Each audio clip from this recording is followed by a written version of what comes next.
10,000થી વધુ લોકોએ ડૉક્ટર બાબા સાહેબ આંબેડકરને આપી મહાસલામી।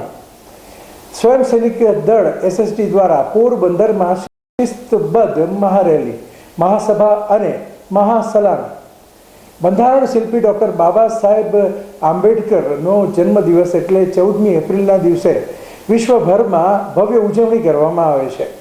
સ્વયં સૈનિક દળ SST દ્વારા રાષ્ટ્રીય કક્ષાનો કાર્યક્રમ ભારત દેશની રાજધાની દિલ્હી, રાજ્ય કક્ષાના અમદાવાદ તેમજ ગુજરાતના તમામ જિલ્લાઓમાં મહારેલી, મહાસલામી અને મહાસભા યોજવામાં આવી હતી। જે અનુસંધાને આપણા પોરબંદર જિલ્લામાં જિલ્લા કક્ષાના વિવિધ કાર્યક્રમો યોજવામાં આવ્યા। આ કાર્યક્રમની વિશેષતા એ હતી કે છાયા ભીમરાવ ચોક ખાતે આવેલ ડૉક્ટર બાબા સાહેબની પ્રતિમાથી પેરાડાઇઝ ફુવારા પાસે આવેલ ડૉક્ટર બાબા સાહેબની પ્રતિમા સુધી મહારેલીનું આયોજન કરવામાં આવ્યું હતું। આ કાર્યક્રમના ભાગરૂપે પેરાડાઇઝ ફુવારા સર્કલ પાસે આવેલ ડૉક્ટર બાબા સાહેબની પ્રતિમા ખાતે 10,000થી પણ વધુ ડૉક્ટર બાબા સાહેબના અનુયાયીઓ દ્વારા મહાસલામી આપવામાં આવી હતી। અહેવાલ અશ્વિન ઠકરા,